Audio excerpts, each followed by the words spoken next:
গলায় কথা বললে হবে না, আমি অসুস্থ ছিলাম। আপনি অসুস্থ আমি ছিলেন, আইডি কার্ড আইন করার পেলে সময় বুঝবেন? নাই। আইন পেলে বুঝবেন? আমার পত্রিকা আমাকে দিছে, সার্টিফিকেট দিছে আমাকে। সার্টিফিকেট আমরা কে তো একটা আইডি কার্ডও পাঠাইতে পারতো, ওইভাবে যেমন ইমেলে পাঠাইছে, আমাকে তাই না? দিছে, সময় সব পাঠাইতে পারতো না?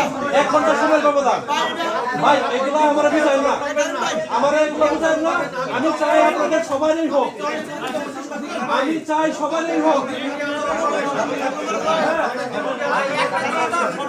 আমার কথা শুনে আপনারা যদি এসে এরকম করেন তাহলে কি হবে? হবে? আপনারা যদি ভিতরে এসে আমি ভিতরে আবার হবে? আমরা একমত, লিগ্যাল যাদের আছে তাদেরকে দেন। আমরা এখানে কিসের জন্য বসছি? দেওয়ার জন্য বসছেন। দেওয়ার জন্য। তাহলে আপনারা ভিড় করছেন কেন? আমরা চেষ্টা দেখার জন্য আসছি। তাহলে আপনারা ভিড় করছেন কেন? আপনারা হয়েছে কিনা এটা আপনারা জানেন না, তাহলে আপনি আসছেন কেন? আপনি আসছেন কেন? হ্যাঁ, সুতরাং আমরা ভিড়ে রয়ে নেই বা বর্তমান সবাই বেরোচ্ছি। আপনারা সবাইকে নিয়ে বেরোবেন।